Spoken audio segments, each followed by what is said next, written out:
Swaraj news की स्वागतम। Constable G Venkataramana, L Mohan G Bhaskar home guards శ్రీధర్లు కమలాపూర్ మండలం పరిధిలో పెట్రోలింగ్ చేస్తున్న క్రమంలో గంజాయి ప్యాకెట్లు యువకుల నుండి పట్టుకున్నారు.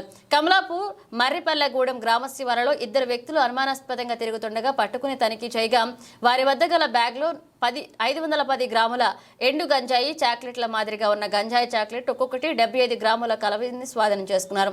వాటిని వెంటనే సీజ్ చేసి నిందితులను కమలాపూర్ పోలీస్ స్టేషన్కి తరలించి కేసు నమోదు చేస్తున్నట్లుగా sub inspector of police Harikrishna తెలిపారు.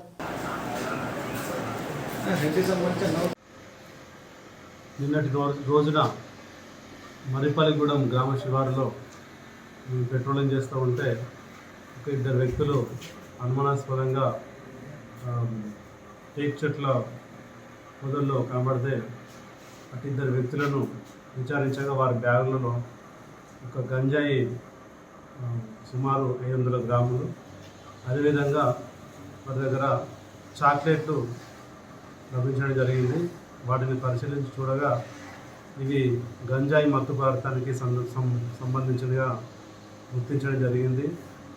వెంటనే అతి ఇద్దరు వ్యక్తులని పూర్తి స్థాయిలో విచారించగా ఆ ఇద్దరు వ్యక్తులు కూడా బీహార్ నుంచి తక్కువ ధరకు గంజాయి కొనుగోలు చేసి ఇక్కడ మన మండలం చుట్టుపక్కల ప్రాంతాల్లో యువతకు అమ్ముతున్నట్లుగా తెలిసింది.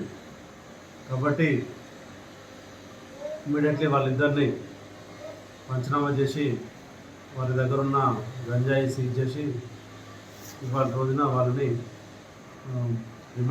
రిమాండ్కు తరలించడం జరిగింది. మండలంలో ఎవరైనా కూడా గంజాయికి సంబంధించిన సమాచారం తెలిసినట్లయితే పోలీస్ వారికి తెలియజేయాల్సిందిగా ఈ సందర్భంగా తెలియజేస్తుంది.